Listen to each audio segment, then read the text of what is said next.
सिद्रा नवीद आज़म हमारे साथ मौजूद हैं, जिन्होंने भुट्टे के जो छिलके हैं उनको इस्तेमाल किया, जो एनवायरमेंटल फ्रेंडली भी हैं। सस्टेनेबल प्रोजेक्ट है ये, बेसिकली अल्टरनेटिव है सिंथेटिक मटेरियल का। तो क्या ये पेपर हमारे रूटीन में इस्तेमाल हो सकता है, कहाँ यूज़ हो सकता है? ये पेपर हर तरह के जो हमारे डेली बेस्ड चीज़ें होती हैं उनमें यूज़ हो सकते हैं, और इसकी सबसे अच्छी चीज़ ये है कि सारा हैंडमेड है। क्या ये जो लेदर है, ये जो एक्चुअल लेदर है उसके नियर है या सिंथेटिक के नियर है? ये नहीं, ये एक्चुअल लेदर के नियर है। फाइबर की शीट्स भी बना सकते हैं, जैसे फाइबर शीट बना के मैंने उसे पाउच में कन्वर्ट किया। अस्सलाम वालेकुम, मैं हूं नसरीन भट्ट और आप देख रहे हैं GTV डिजिटल। बनी बशर जैसे ही मुतमद्दन दौर में दाखिल हुआ, उसने फितरत से बहुत सी अशिया को इख्तियार किया और फिर उन तमाम अशिया के साथ नई चीज़ों को तख्लीक किया। इस वक्त सिद्रा नवीद आज़म हमारे साथ मौजूद हैं, जिन्होंने भुट्टे के जो छिलके हैं उनको इस्तेमाल किया, जो एनवायरमेंटल फ्रेंडली भी हैं और बहुत ही कारामद अशिया उन्होंने तैयार की हैं। उनको ये आइडिया कहाँ से आया और उन्होंने किस तरह से मुख्तलिफ़ अशिया को जो है वो तैयार किया, उनके प्रोसेस क्या हैं और कौन कौन सी अशिया जो है उन्होंने छिलकों से, छल्ली के छिलकों से, भुट्टे के छिलकों से तैयार किए। तो इन्हीं से जानते हैं। अस्सलाम वालेकुम। वालेकुम अस्सलाम। हाँ जी, कैसी हैं आप और क्या आपने तीर मारा है? हाँ जी, अल्हम्दुलिल्लाह मैं ठीक। मेरा ये प्रोजेक्ट एनवायरमेंटल फ्रेंडली है, सस्टेनेबल प्रोजेक्ट है ये, बेसिकली अल्टरनेटिव है सिंथेटिक मटेरियल का। ये मेरा थीसिस प्रोजेक्ट था जिसमें मैंने इस पे काम किया था। इस पे काम करने का मकसद ये था कि जब मैंने सस्टेनेबिलिटी पे काम करना था तो मुझे कोई ऐसा जो था वेस्ट चाहिए था जो हमारे आसपास बहुत ज़्यादा क्वांटिटी में दिखने को मिले। तो corn was one of them. तो मैंने सबसे पहले इसे कलेक्ट किया कॉर्न हार्वेस्टर से। मैंने फील्ड रिसर्च की, जहाँ पे इसको हार्वेस्ट किया जाता है वहाँ पे गई, उनसे सारी डिटेल्स दी। उसके बाद जो कॉर्न सेलर्स थे, तो सबसे रिसर्च करने के बाद मुझे यही एक ही चीज़ पता चली कि वेस्ट होता है, या तो इसको जला देते हैं या ये डस्टबिन में जाता है। फिर यहाँ पे मुझे आप ये बताएं कि अभी आपने कहा कि आप कॉर्न सेलर्स के पास गए हैं। हमारे यहाँ जो कॉर्न मार्केट में आती है वो विद शेल आती है, छिलके समेत आती है। तो ये वेस्ट सेलर ने आपको कैसे दी, क्योंकि वो तो विद उसके छिलका मार्केट में आ रही है?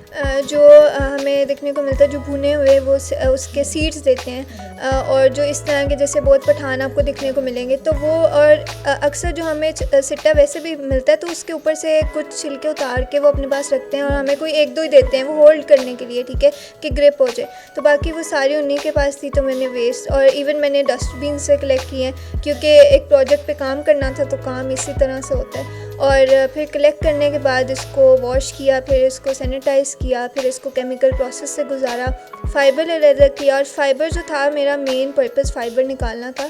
फ़ाइबर के ही प्रोसेस में मुझे पल्प लाइक मटेरियल इसमें से निकला, वो भी मुझे लगा कि ये वेस्ट नहीं होना चाहिए। तो उससे मैंने बाई प्रोडक्ट्स में फ़ाइबर से मैंने यार्न बनाया, जिसे हम धागा बोलते हैं। उसकी डिफरेंट क्वालिटीज़ बनाई, थिन और थिक, डिफरेंट तरह से, और ये सारा हैंड ट्विस्टेड धागा था।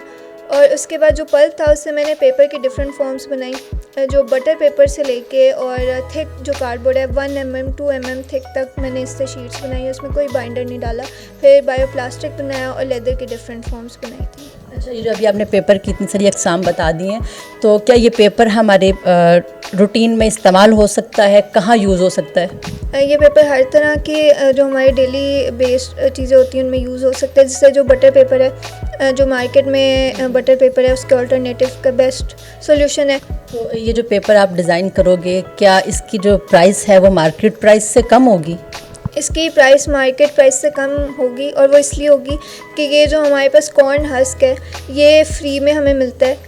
अगर आप दूसरा पेपर देखें तो वो उसके लिए हमें दरख्त काटने पड़ते हैं। लेदर में आपने जो डिज़ाइन की चीज़ें, ये आप देख सकते हैं पीछे भी अगर आपको दिखाई दे रहा हो, तो क्या प्रोडक्ट है ये जो लेदर है ये अल्टरनेटिव ही है। जैसे अब फेक लेदर भी बनता है काफ़ी ज़्यादा, तो उसमें काफ़ी सिंथेटिक मटेरियल यूज़ होता है। जो एनिमल बेस्ड, जो एनिमल स्किन बेस्ड लेदर है वो तो ऑब्वियसली नेचर फ्रेंडली होगा, लेकिन जो अब सिंथेटिक लेदर आ रहा है वो काफ़ी हार्मफुल है। तो इसमें जो सारे बाइंडर्स डाले हैं वो नेचुरल डाले हैं, जिनमें स्टार्च है डिफरेंट तरह के, और नेचुरल गम है जो हम ट्री से ही निकालते हैं, बस उनकी रेशो फ़र्क होती है। तो इसमें मैंने इसकी रेक्सिन जितनी थिन और थिक हर तरह की शीट बनाई है ताकि हम उसे नॉर्मल लेदर से कंपेयर कर सकें कि उसकी स्ट्रेंथ कितनी है।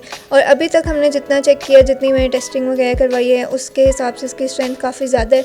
क्या ये जो लेदर है, ये जो एक्चुअल लेदर है उसके नियर है या सिंथेटिक के नियर है ये? नहीं, ये एक्चुअल लेदर के नियर है। इसको हम वीगन लेदर, एक होती है टेक्निक, वो टेक्सटाइल इंडस्ट्रीज़ में भी और हमारे वर्ल्ड वाइड काफ़ी जगहों पे ये टेक्निक यूज़ की जाती है। वो जो सब्जियां ख़राब हो जाती हैं, फल ख़राब हो जाते हैं, उनसे बनती है या किसी भी तरह के नेचुरल मटेरियल से बनती है। लेदर की बात हो गई, अभी इनके पास इतनी पिटारी में चीज़ें पड़ी हुई हैं और अभी हम देख रहे थे कि कुछ आपने फाइबर के साथ भी कुछ काम किया है, कुछ चीज़ें आपने उनके साथ, तो वो कहाँ कहाँ आप उसको इस्तेमाल कर सकते हैं? फ़ाइबर की शीट्स भी बना सकते हैं। जैसे फ़ाइबर शीट बना के मैंने उसे पाउच में कन्वर्ट किया।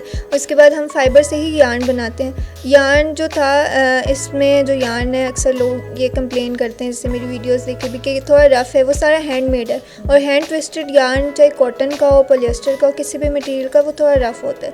तो उस यार्न से फिर मैंने बैग्स बनाए हैं डिफरेंट तरह के। फिर मैंने चिक बनाई है, जो मार्केट में चिक मिलती है उसके ऑल्टरनेटिव है, क्योंकि वो भी सारी सिंथेटिक मटेरियल की है। तो आपको क्या लगता है कि गवर्नमेंट इस लेवल के ऊपर आके किस तरह से सपोर्ट कर सकती है और ये मुल्क की जो हमारा एक ज़रिए मुबादला है उसमें क्या रोल प्ले कर सकता है? अगर गवर्नमेंट करती है तो ऑब्वियसली हम एक सेटअप लगा सकते हैं, जिसे हम अगर छोटे लेवल से फिर बाद में ऐसा ऐसा इंपोर्ट एक्सपोर्ट की तरफ भी लेके जा सकते हैं। और दूसरा, अगर हम गवर्नमेंट लेवल पे कोई अवेयरनेस कैंपेन स्टार्ट करें ऐसी चीज़ों पे, कि हमें आसपास बहुत सारी ऐसी चीज़ें देखने को मिलती हैं जो हमें लगता है कि यूज़लेस हैं, लेकिन वो काफ़ी हद तक यूज़फुल होती हैं। तो सिद्रा का पैगाम यही है, इनका कहना यही कि हम हर जो बहसियत कौम अपनी अपनी जगह पे अगर अपने अतराफ़ पे नज़र रखते हैं और जिसको हम यूज़लेस समझ लेते हैं, वेस्ट समझते हैं, तो उसके साथ भी बहुत सी कारामद चीज़ें जो हैं वो तैयार की जा सकती हैं। प्रोग्राम कैसा लगा अपनी राय से आगाह ज़रूर कीजिएगा और ऐसे तमाम बच्चों और बच्चियों को सपोर्ट ज़रूर कीजिए